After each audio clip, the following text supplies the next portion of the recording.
Minsan naniniwala na lang tayo sa kung ano ang nakikita ng ating mga mata, kaya madalas ay hindi natin namamalaya na nalilinlang na pala tayo ng kaaway. Welcome na naman sa aking channel. Ngayon ipapaliwanag ko ang isang kwento ng pelikula. Pero bago ang lahat, muli kong babanggitin ang title sa umpisa. Bad Sister, o sa Tagalog ay Masamang Madre, na ipinalabas noong taon 2015. Kaya tara na mga pit, tirahin na natin to. Magsisimula ang pelikula sa isang binata na pinangalan ng Jason Brady. Siya ay tumutugtog ng gitara sa kanyang silid. Si Jason ay isang vlogger at musikero. Ngayon ay naghahanda siya para sa isang bagong semester sa isang Catholic boarding school, kung saan siya mag-aaral kasama ang kanyang nakababatang kapatid na si Zoe.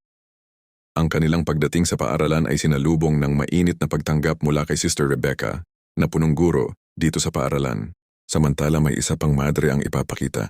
Siya si Sister Sofia, at siya ay nagmamasid lamang sa pamilya mula sa malayo. Sa opisina ng punong guro na si Sister Rebecca, ay napansin agad niya ang makeup ni Sofia habang ipinaalala niya dito ang mga mahigpit na alituntunin na dapat sundin ng lahat ng mga madre.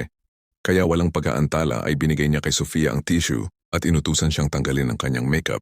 Tradisyon na sa kanilang paaralan na ilibot ang mga bagong madre sa buong campus para ipakilala. Kaya doon ay isinama si Sofia ni Sister Rebecca at sa pagkakataong ding yon ay makikilala ni Sofia si Jason, habang malalaman din ng binata na ito ang kanyang magiging guro. Sa kwarto kung saan manunuluyan si Sister Sofia, habang siya ay mag-isa binuksan niya ang kanyang laptop para panoorin ang isa sa mga music video ni Jason. Dito ay mabilis na ipinakita ang kanyang pag-uugali ng halikan niya ang screen ng laptop na nagpapahiwatig ng kanyang kahumalingan, at marahil ang kanyang pagdating din sa paaralan ay hindi lang basta nagkataon. Kasabay ng gabing yon, ay hindi mapigilan ni Sister Sofia na pumasok sa dormitoryo, kung saan naroroon lang din si Jason habang siya ay tumutugtog ng gitara. Kinabukasan sa klase, isang dalaga na nagngangalang Sarah ang humaharot kay Jason na nagdulot ng paninibugho ni Sofia sa oras pa mismo ng klase.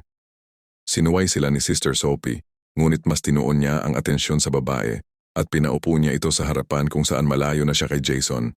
Nakalimutan yata ng madre ang pagdarasal bago ang klase, kaya ipinaalala ito ni Zoe at pinangunahan ng panalangin, pero nang makita niya si Sister Sofia, ay parang hindi nito kabisado ang kanyang sinasabi. Pagkatapos ng klase, kinausap ni Sarah si Jason tungkol sa labis na pag-uugali ng kanilang guro. Pero sa kabila nito ay ipinagpatuloy nilang dalawa ang kanilang namumuong pagkakaibigan dito sa labas. Bago sila nagkatukaan, walang kaabog-abog ay bigla na naman lumitaw si Sofia sa kung saan. At nang makita niya ang dalawa ay mabilis niya itong sinuway na magiging dahilan para mapahinto sila sa kanilang ginagawa. Nais niyang kausapin ang lalaki sa kanyang silid dahil sa kanilang naging asal. Kaya nang maglaon sa araw na yon, ay nag-atubiling sumunod si Jason para bisitahin ang silid ni Sister Sofia. Ang pinto ay bahagyang nakabukas dahil sinadya ito ng madre, kaya naman ang sumilip na si Jason sa loob ay nagulat siya nang makita si Sofia na walang gaanong suot sa kanyang katawan, dahilan upang siya ay mataranta, pero saglit niya itong pinagmasdan bago siya umalis. Nang gabing yon ay hindi mapakali si Jason at hindi matigil sa pag-iisip tungkol sa kanyang nakita kanina. At marahil dala na rin ng malamig ang kwarto, si Sofia ay pumasok sa kanyang imahinasyon.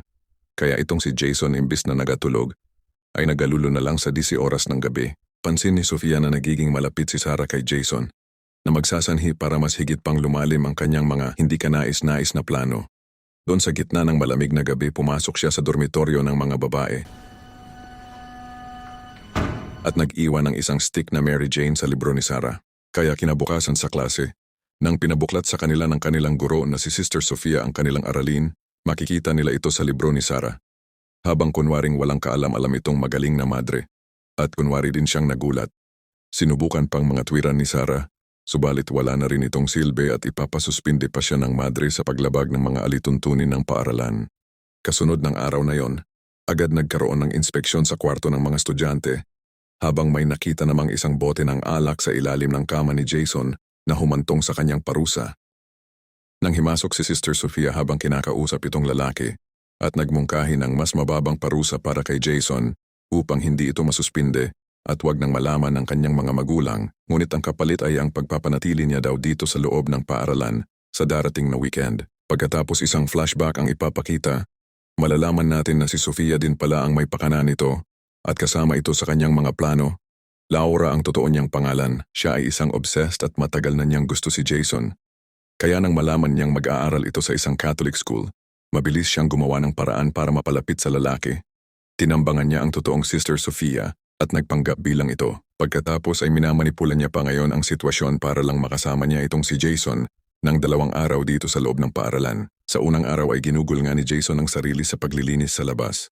Habang dito ay pupuntahan naman siya ng madre para subukan siyang tulungan, pero parang gusto niya lang yatang akitin si Jason. Nang maggabi ay palihim siyang pumuslit sa silid ng lalaki at palihim din niyang kukuhanan ng mga mangyayari sa kanyang telepono.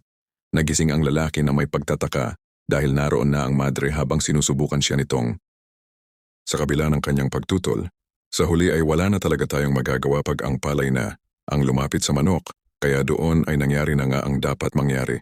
Kinaumagahan ay nabalot ng guilty si Jason sa mga nangyari. Pero si Sofia ay lalong mas lumakas ang tama sa kanya. Pumasok siyang muli sa kwarto ni Jason habang wala ito. Pagkatapos ay sinisinghot niya ang damit ng lalaki. Nahuli siya ni Zoe sa akto sa pagkakataon na iyon. Ngunit pinagalitan lamang siya ni Sofia at gumanti sa pamamagitan ng pagbibigay kay Zoe ng mababang marka. Nagpasya si Jason na ikumpisal ang kanyang mga kasalanan ngunit baliktad yata ang nangyari.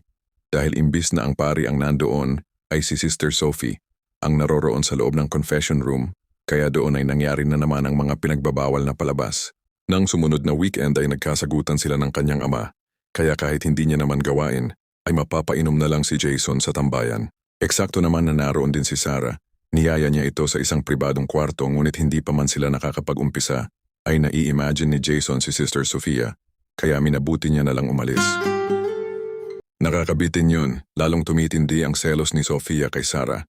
Kaya sa lalong madaling panahon ay pinuntahan niya ito sa dormitoryo. Marahas niya itong inatake sa banyo at pagkatapos ay iniwan niya na lamang ito sa malubhang kalagayan. Makailang minuto din ang lumipas bago siya natagpuan ni Zoe. Agad siyang sumigaw para humingi ng tulong ngunit huli na ang lahat dahil wala na itong buhay. Habang ang lumabas pa sa investigasyon ay isa itong aksidente. May hinala na si Jason na si Sofia ang nasa likod nito. Kinausap niya ang madre ngunit hindi siya nakakuha ng matinong sagot. Kaya kasama ng kapatid niyang si Zoe, pumuslit sila sa silid ni Sofia at natuklasan ang kanyang tunay na pagkakakilanlan. Nalaman nilang isa siyang impostor na nakatago sa uniforme ng isang madre na may mapanganib na intensyon. Samantala kinumpronta rin ni Sister Rebecca si Sofia tungkol sa kanyang kahina-hinalang pag-uugali at sa lalong madaling panahon ay malalaman niya din ang katotohanan. Subalit bago pa siya makatawag sa telepono ay inatake agad siya ni Sofia kaya mabilis siyang mawawala ng malay. Wala pang kaalam-alam ang dalawang magkapatid sa nangyari at hinahanap nila si Sister Rebecca para magsumbong pero si Sofia ang kanilang makikita. Sinabi nila na alam na nila ang katotohanan. Ngunit nang sila ay tumalikod, umatake si Sofia kay Zoe ngunit ipagtatanggol ni Jason ang kanyang kapatid. Sa huli ay lalaki pa rin si Jason kaya matatalo niya ang madre at matutusok ito sa likod.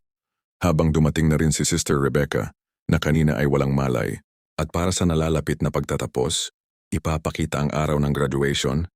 Sa kabila ng masamang sinapit ni Zoe at kakaibang sinapit ni Jason, ay napagtagumpayan din nilang makagraduate. Kaya muli mga pit, hanggang dito ko na lang din tatapusin ang aking recap para sa pelikulang nagbigay na naman sa atin ng lumang aral na ngayon ay para na nating nakakaligtaan. Pero bago yan, kung umabot ka pa sa minutong ito ay huwag mong kalimutang mag-iwan ng like sa video at mag-comment ka na rin. Maraming salamat po at palagi po kayong mag-iingat.